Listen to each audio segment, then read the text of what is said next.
नमस्कार मित्रों, एक बार फिर से आप सबका स्वागत है, अभिनंदन है। आज हम पढ़ने जा रहे हैं standard 10th Hindi medium unit 3 poetry section 3.1 if means what? Already all of you know the meaning of if. यदि means यदि से मुझे एक बात याद आई। एक कविता आप सुने होंगे, यदि होता मैं किंदर नरेश तो राजमहल में रहता, सोने का सिंहासन होता, सिर पर मुकुट चमकता। तो ऑलरेडी आप इफ का मतलब समझने की कोशिश करो। इफ मतलब क्या होता है? कहावतों में भी हम आप कहते हैं ना, काम बिगाड़े तीन, अगर मगर लेकिन। तो उसी तरह से इफ भी यहाँ पे कुछ मीनिंग, कुछ सेंस रिप्रेजेंट कर रहा है। इफ मतलब होता है यदि ऐसा होता, यदि वैसा होता, यदि ये हो जाता, यदि वो हो जाता, यदि यहाँ होता, यदि वहां होता, एक्सेट्रा। तो ये हमारे लिए एक प्रश्न बन गया है। तो यदि ऐसा होता, तो इस बात को जब कवि ने बार बार सुना तो उस बात को अपने माध्यम से पूरी दुनिया को अभिव्यक्त करने की कोशिश किया। तो कवि के माध्यम से हम इफ के मतलब को समझने का प्रयास करते हैं। प्रस्तुत कविता में कवि जो है वह संवाद के तौर पर अभिव्यक्त किया है। वो संवाद पिता और पुत्र के बीच में है। किसके है? पिता और पुत्र के बीच का संवाद है। पिता जो है पुत्र से कहता है, संदेशा दे रहा है और इन्हीं इफ के आंसर को पुत्र के माध्यम से जानने का प्रयास करता है और पिता खुद उस प्रश्न का उत्तर देता है। पिता अपने पुत्र को समझाते हुए बताता है कि ये सारी घटनाएं आपके जीवन में घटित होगी, तो आप क्या करोगे? तो क्यों ना हम पहले ही आपको जागृत कर दें और आप उससे संभल जाओ। चलिए देखते हैं इफ के वार्मिंग अप में। जैसा कि आप देख रहे हो चिट चैट में, फ्रॉम ग्रुप्स एंड चैट, पहला क्वेश्चन है, how do you react when your parents scold you? आपका क्या रिएक्शन होगा जब आपका पेरेंट्स आपको क्या करेगा? फटकारेगा। Second, how do you feel when someone insult you? उस समय आपको कैसा फील होगा या आप क्या अपने को कैसे मेंटेन करेंगे जब कोई आपको इंसल्ट करेगा, अपमानित करेगा। थर्ड में, how would you react when you are cheated by your friends? उस समय आपकी क्या रिएक्शन होगी जब आपका मित्र आपको धोखा देगा, आपको चीट करेगा। Why is it wrong to make difference among friends who belong to a different class, color or community? Last question बहुत ही उम्दा है, बहुत ही प्रभावशाली है। अंतिम क्वेश्चन में कवि कहता है कि क्या होगा यदि कोई मित्र आपका डिफरेंट क्लास का है, डिफरेंट कलर का है और डिफरेंट कम्युनिटी का है, तो क्या आप उससे मित्रता करोगे या नहीं करोगे?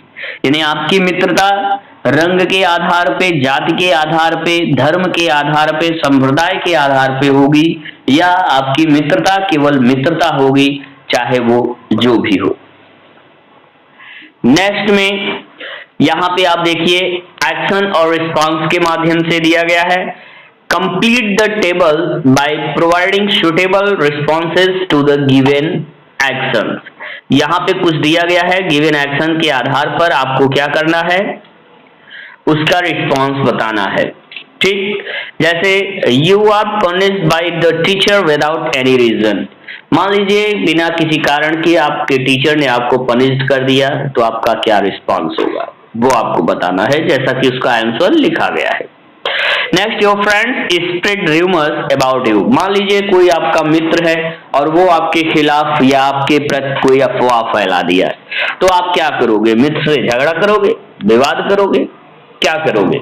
आपको अपना प्रेजेंस ऑफ माइंड लगाना है वहां पे। समवन डाउट्स यू, मान लीजिए किसी को आपके ऊपर संदेह हो गया है, तो आप उसके संदेह को, उसके भ्रम को कैसे दूर करोगे? झगड़ा करोगे, मारपीट करोगे, या प्यार से, या क्या, कैसे, वो आपको अपना रिएक्शन वहां पे शो करना है। फोर्थ पॉइंट कहता है your relative blames you for something. मान लीजिए आपका कोई रिलेटिव है, वो आपको ब्लेम दे रहा है किसी कारण पे या किसी बात को लेकर के आपको दोषारोपित कर रहा है, तो क्या करोगे? उससे रिश्ता खत्म कर लोगे? नहीं, हमें उसमें इंप्रूवमेंट लाना होगा और अपने आप को सच साबित करना होगा। Someone hurts you, पांचवा कह रहा है मान लीजिए कोई आपको दुखी कर दिया, चोट पहुंचा दिया, तब उस समय आप क्या करोगे? ओके, सेकंड क्वेश्चन कह रहा है complete the sentence meaningfully and share them with the class. If you read books you will gain knowledge. यहाँ पे कोटेशंस के टाइप दिए गए हैं कि यदि आप पुस्तक पढ़ते हो तो आपको क्या मिलता है? नॉलेज मिलता है। इफ यू एक्सरसाइज डेली, यदि आप प्रतिदिन व्यायाम करते हो तो आपको क्या मिलता है? फिटनेस, यानी आपका शरीर स्वस्थ रहता है। If dot U will pass the exam. If you will do hard work, यदि आप कठिन परिश्रम करोगे तो डेफिनेटली आप एग्जाम क्वालिफाई कर जाओगे। If U dot dot, if U dot dot means यहाँ पे आप अपने तरीके से कर सकते हो, अपने माध्यम से आप वहां पे फिल कर सकते हो। नेक्स्ट में भी एज यूजुअल ही वही है कि आपको वहां पे क्या करना है? अपने माध्यम से फिल करना है। थर्ड क्वेश्चन आ रहा है classify the following into weakness and strength. यहाँ पे आपको कॉलम में नीचे दिए गए वर्ड्स को फाइंड आउट करके, चूज करके आपको क्या करना है? भरना है। क्या पॉइंट भरना है? एक कॉलम में वीकनेस, दूसरे में स्ट्रेंथ। क्या स्ट्रेंथ है, क्या वीकनेस है, वो आपको फाइंड आउट करना है। जैसा कि इन सब के मीनिंग में मोस्टली के आपको सबका मीनिंग पता होगा, एक दो मीनिंग होगा वो आप डिक्शनरी के माध्यम से फाइंड आउट करिए, थोड़ा सा ब्रेन पे प्रेशर दीजिए और उसका आंसर फाइंड आउट करिए। चलिए देखते हैं पोएट्री में क्या बताया जा रहा है रडयार्ड किपलिंग के माध्यम से। Chapter name is if. If मतलब यदि। तो पेन स्टार्ट करने से पहले चलिए देखते हैं राइटर के बारे में। Who is the writer? Rudyard Kipling. Who is the writer? Rudyard Kipling. Timing is 1865-1936, जो कि 19th सेंचुरी के कवि हैं। Rudyard Kipling was an English journalist. Rudyard Kipling एक इंग्लिश यानी अंग्रेजी पत्रिका के संपादक थे, शॉर्ट स्टोरी राइटर थे, पोएट एंड नॉवलिस्ट, कवि और उपन्यासकार थे। Kipling was one of the most popular writers. Kipling जो थे सबसे अत्यधिक जाने माने विख्यात लेखकों में से थे इन यूनाइटेड किंगडम, संयुक्त राज्य अमेरिका में। In both prose and verse, और वो जो रचना लिखे थे प्रोज और वर्स दोनों में लिखे थे, छंद में, गद्य में और छंद में यानी कविताओं में, दोनों रूपों में। In the late 19th and early 20th century, late 19th 19वीं और प्रारंभिक 20वीं शताब्दी में वो एक जाने माने कवि थे। He was awarded the Nobel Prize for Literature। उनको नोबेल प्राइज से नवाजा गया साहित्य के क्षेत्र में इन 1907 में, एट द एज ऑफ 42, 42 वर्ष की उम्र में। He was the first writer writing in English to receive the prize। और ये पहले ऐसे लेखक थे जिनको कि अंग्रेजी में पुरस्कार मिला था। कौन सा? नोबेल प्राइज, अंग्रेजी साहित्य के क्षेत्र में। This poem deals with advice given by father to his son. यह कविता एक सलाह है जो कि एक पिता के द्वारा पुत्र को दी जा रही है। यानी इस कविता में कंप्लीटली जो भी पॉइंट बताया है कवि ने, वह एक पिता और पुत्र के संवाद के माध्यम से बताया है कि किस तरह से एक पिता अपने पुत्र को समझा रहा है, बतला रहा है और एक सही मार्ग का परिचय।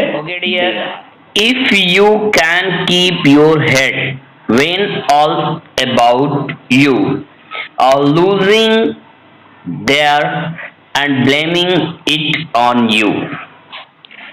पहले स्टैंजा में आप देखिए कवि क्या बताने का प्रयास कर रहा है। If you can keep your head, यदि आप अपना मस्तिष्क क्या कर सकते हो, गर्व से ऊंचा रख सकते हो, means not to get angry. Keep your head means not to keep angry, मतलब गुस्सा मत होना। कब? When all about you, जब सभी लोग आपके बारे में क्या करें, losing their, झूठी मूठी बातें या गलत बातें करने लगे, and blaming it on you, और आपके ऊपर दोषारोपण करने लगे। तो पहले और दूसरे लाइन में कवि कह रहा है कि आप कभी भी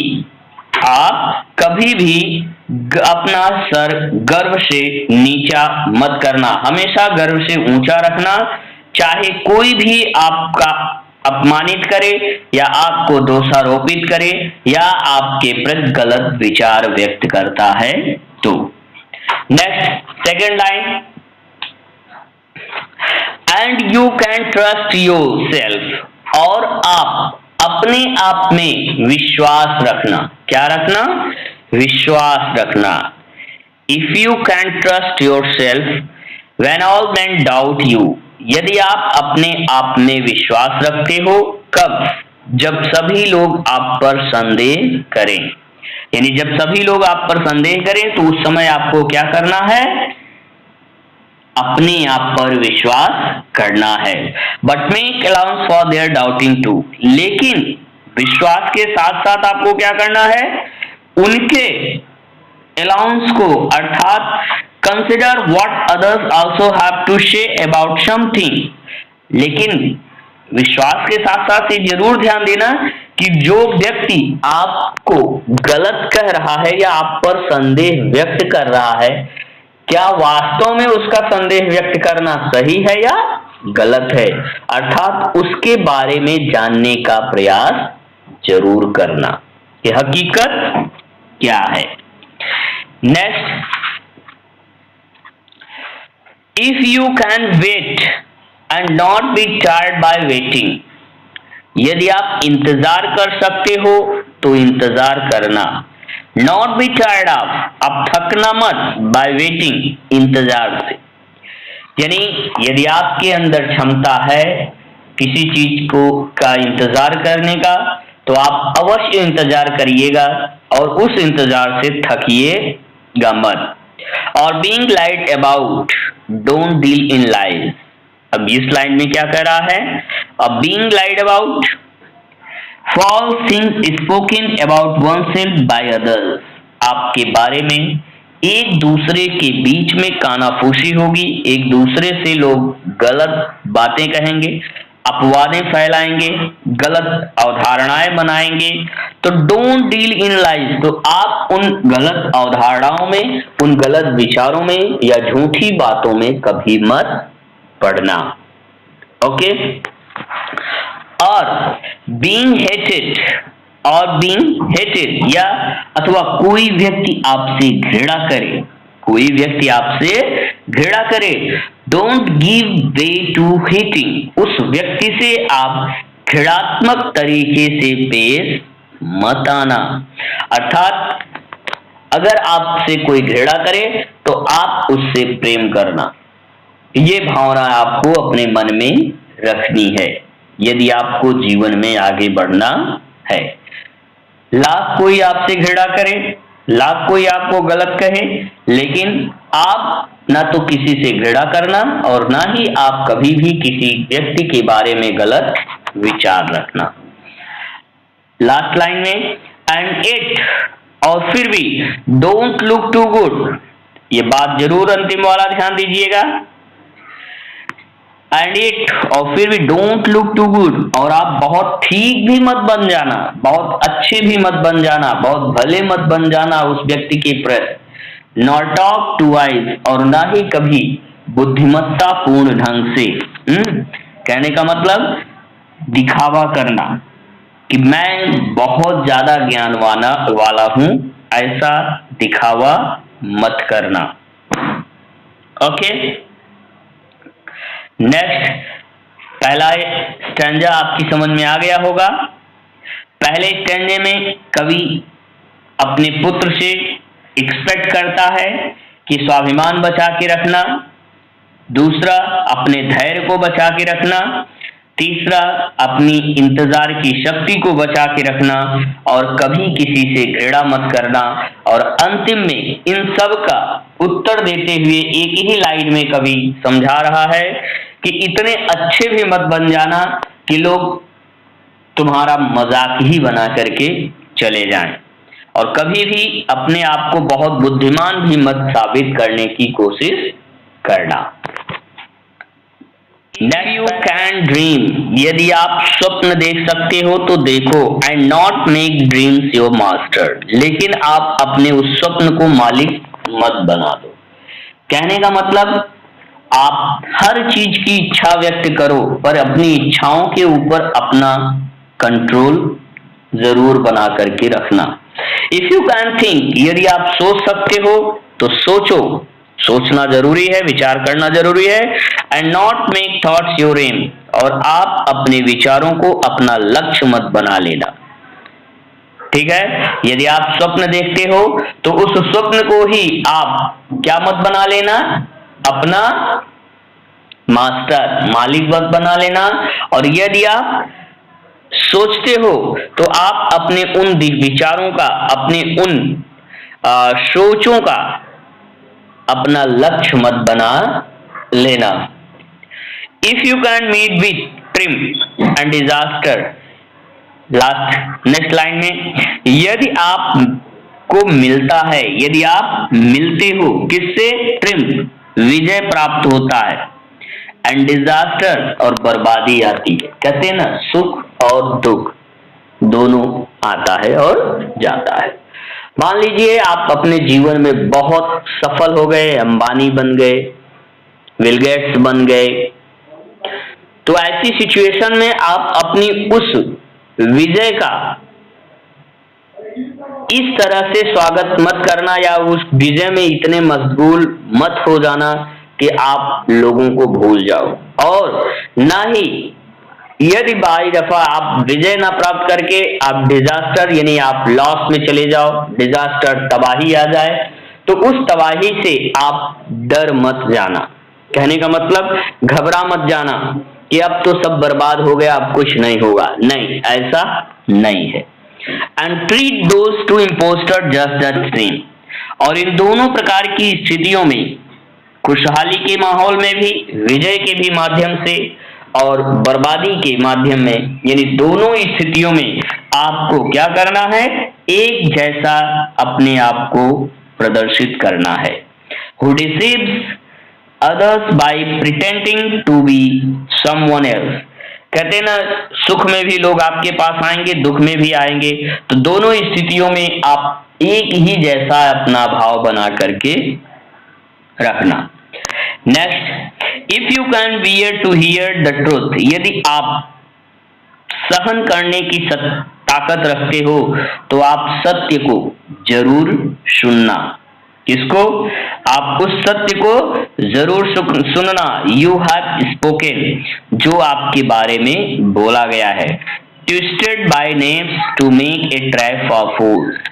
अब यहाँ पे ट्विस्टेड बाय नेम्स मतलब यहाँ पे दिया गया है कि change the truth a little to gain some advantage, यानी किसी भी सत्य को बदल देना थोड़ी सी लाभ को या एडवांटेज को प्राप्त करने के पश्चात।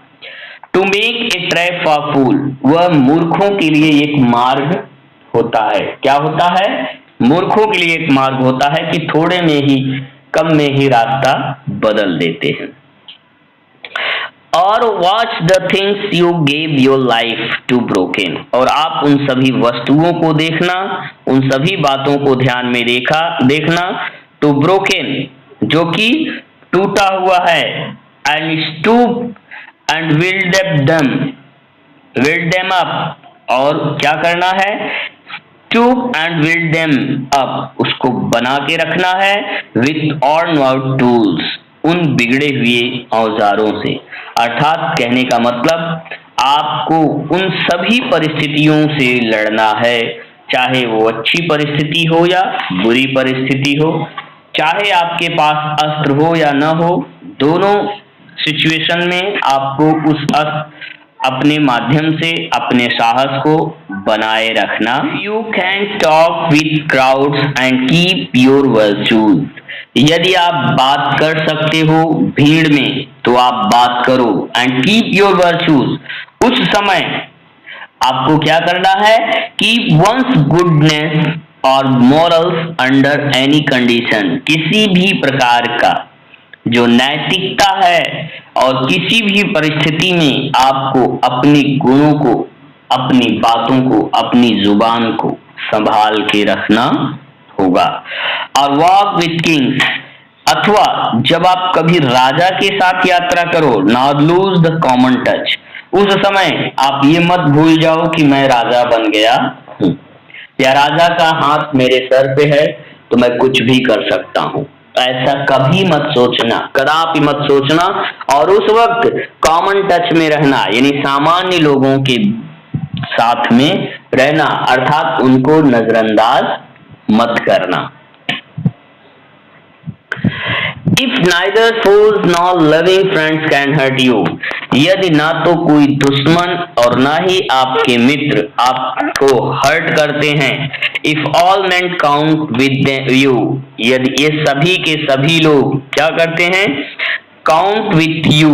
Count with you means be equally important to you, यानी चाहे वो आपके फोज हों, दुश्मन हों, चाहे आपके मित्र हों, दोनों आपको चोट पहुंचा सकते हैं और दोनों से आपको लाभ मिल सकता है। तो इन दोनों को एक ही साथ रखना।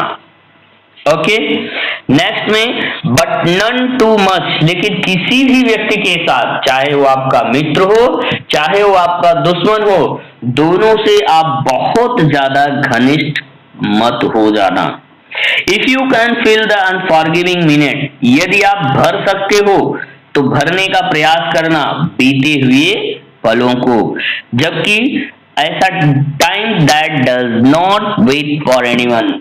हाँ, समय जो किसी का इंतजार नहीं करता है, समय अपने गति से चलता रहता है।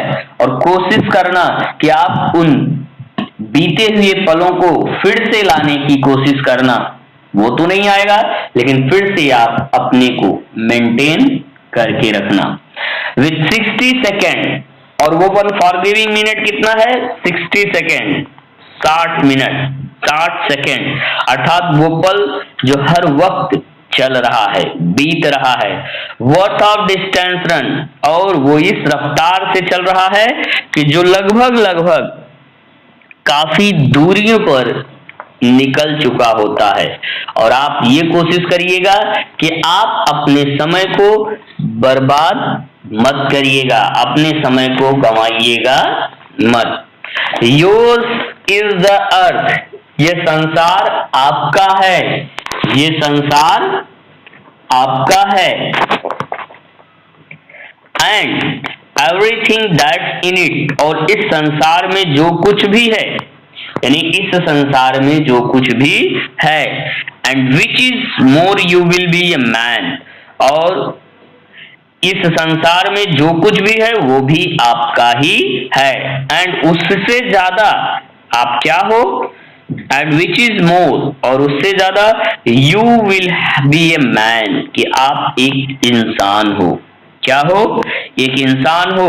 और इंसान का तात्पर्य यहाँ पे to be a good perfect human being, कि आप एक सही और अच्छे और ईमानदार इंसान हो। माय सन, ऐ मेरे पुत्र। तो प्रस्तुत कविता रडियार्ड किपलिंग ने लिखा है, और रडियार्ड किपलिंग ने अपने पुत्र को संबोधित करते हुए यह कविता हम सबको बताया है।